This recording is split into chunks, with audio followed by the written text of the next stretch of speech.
Selamat datang kembali. Hari ini kita bakal gali lebih dalam bab pertama dari bukunya Matt Ridley, The Rational Optimist. Fokusnya menarik banget nih tentang bagaimana masa kini kita ini, ya walau banyak berita miring, sebenarnya luar biasa baik.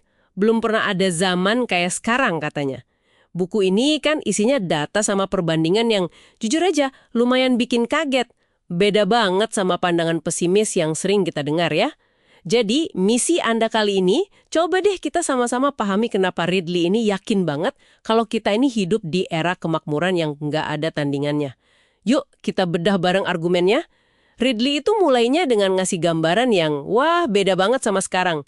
Coba deh Anda bayangin deh, keluarga di Inggris tahun 1800-an gitu. Ayahnya mungkin batuk-batuk terus, ya karena asap kayu bakar di rumah. Harapan hidupnya aja katanya nggak sampai 40 tahun. Bayinya juga mungkin nangis karena kena cacar, penyakit yang waktu itu bisa banget merenggut nyawa. Air minum, kemungkinan besar kotor. Iya, belum lagi sakit gigi ya. Itu siksaan terus-menerus tanpa ada solusi gampang. Makanannya juga ya paling bubur gandum aja hari ke hari. Monoton banget. Bener. Terus kalau malam gelap, ya gelap aja. Lilin mahal soalnya. Hiburan modern, pendidikan luas, aduh jauh banget. Apalagi mau jalan-jalan jauh hampir nggak mungkin ya. Kebayang nggak sih kondisi kayak gitu jadi hal biasa sehari-hari? Data modern yang disajiin di buku ini tuh mencolok banget. Sejak tahun 1800-an itu, populasi dunia memang meledak ya, naik 6 kali lipat. Tapi yang luar biasa, menurut data Ridley nih, rata-rata harapan hidup manusia malah naik lebih dari 2 kali lipat. Dan pendapatan real per kapita global itu naik 9 kali lipat.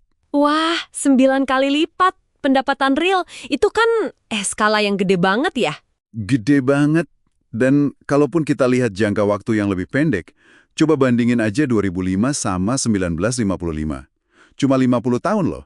Manusia rata-rata di 2005 itu pendapatannya hampir 3 kali lipat lebih banyak. Ini udah disesuaikan inflasi ya. Makannya juga sepertiga kalori lebih banyak. Terus, kemungkinan anaknya meninggal waktu kecil itu berkurang 2/3. Wow, 2/3 penurunannya? Iya, dan hidupnya juga rata-rata sepertiga lebih lama dibanding orang tahun 1955. Belum lagi angka kematian karena perang, penyakit, bencana alam, itu turunnya drastis banget. Ini bukan cuma perbaikan kecil-kecilan, ini udah perubahan mendasar soal kualitas hidup. Nah, ada satu poin lagi nih yang menurut saya menarik banget dari argumen penulis di bab ini. Katanya, data menunjukkan kalau kelompok masyarakat miskin justru yang peningkatannya paling cepat. Benar, antara tahun 1980 sampai 2000 aja misalnya, konsumsi real kelompok termiskin ini tumbuhnya 2 kali lebih cepat dibanding rata-rata dunia. 2 kali lebih cepat ya? Iya, dan ini kelihatan juga di angka kemiskinan ekstrim. Jumlah orang yang hidup di bawah garis kemiskinan absolut, dulu Bank Dunia definisikannya sekitar $1 per hari, nilai 1985 gitu, itu turun terus sejak pertengahan abad 20. Persentasenya malah turun lebih dari setengah, jadi di bawah 18% di awal abad 21. PBB aja sampai bilang, lebih banyak orang keluar dari kemiskinan dalam 50 tahun terakhir dibanding 500 tahun sebelumnya. 500 tahun, gila ya skalanya. Ini ngebawa kita ke ide lain yang agak provokatif juga nih. Standar miskin itu sendiri udah berubah banget. Persis.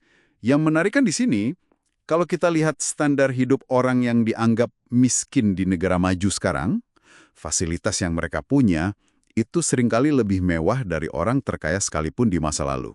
Contohnya gimana tuh? Buku ini ngasih contoh di Amerika. Mayoritas orang di bawah garis kemiskinan resmi itu punya listrik, air bersih ngalir, toilet di dalam rumah, kulkas, bahkan banyak yang punya mobil, punya AC. Nah, coba bandingin sama Cornelius Vanderbilt, salah satu orang terkaya di abad 19. Dia nggak punya semua itu loh. Oh iya ya, nggak kepikiran. Vanderbilt nggak punya AC atau kulkas? Bener, bahkan standar hidup kelas menengah yang dianggap udah enak di tahun 1955, sekarang ini bisa jadi malah di bawah garis kemiskinan Amerika. Zaman berubah banget standarnya. Jadi emang bukan cuma soal duitnya ya, tapi akses ke barang dan jasa itu sendiri. Ridley punya cara ukur yang unik nih pakai waktu kerja. Contohnya soal biaya penerangan, ini angkanya luar biasa sih. Buat dapet cahaya yang sama kayak lampu sejam sekarang, Orang Inggris abad pertengahan itu katanya mesti kerja 20.000 kali lebih lama. 20.000 kali. Itu hampir nggak kebayang ya bedanya. Bahkan di tahun 1800 aja, sejam kerja keras paling cuma dapat 10 menit cahaya lilin yang redup. 10 menit doang ya. Iya, hari ini mungkin cuma butuh kerja setengah detik buat dapat cahaya terang dari lampu listrik selama sejam penuh. Penulis ngitungnya itu peningkatan efisiensi sekitar 43.200 kali lipat.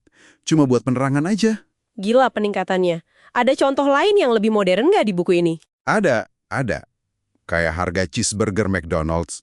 Tahun 1950-an, orang Amerika rata-rata perlu kerja sekitar 30 menit buat beli satu. Sekarang, mungkin cuma sekitar 3 menit kerja aja. Ini nunjukin gimana banyak hal jadi jauh lebih terjangkau buat kita. Oke, jadi makin jelas ya.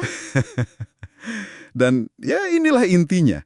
Definisi kemakmuran menurut argumen di bab ini, yaitu peningkatan jumlah barang atau jasa yang bisa Anda dapatin dengan jumlah waktu kerja yang sama. Tentu aja, ini bukan berarti semua masalah otomatis hilang atau semua orang jadi bahagia gitu aja ya. Nggak sesimpel itu. Iya, pasti ada nuansanya. Betul. Penulis juga nyinggung kok soal fenomena hedonic treadmill. Itu loh, kecenderungan kita buat cepat adaptasi sama kondisi lebih baik, jadi ekspektasi naik terus, pengen lebih terus biar puas. Dan krisis ekonomi kayak 2008 itu juga nyata, dampaknya sakit buat banyak orang. Dia nggak nutup mata soal itu. Dia ngakuin juga ya ada masalah dan perasaan subjektif orang. Iya, diakui kok, tapi argumen utamanya tetap. Peningkatan standar hidup objektif secara keseluruhan ini bukan ilusi, bukan kayak skema Ponzi yang bakal ambruk. Menurut Ridley, ini hasil nyata dari proses spesialisasi dan pertukaran ide, barang, jasa yang makin intensif dalam sejarah kita. Itu mesinnya. Bahkan soal kesehatan, bukan cuma harapan hidup yang naik, tapi masa sakit sebelum meninggal, morbiditas namanya, itu cenderung lebih pendek. Jadi kita nggak cuma hidup lebih lama, tapi juga lebih lama sehatnya.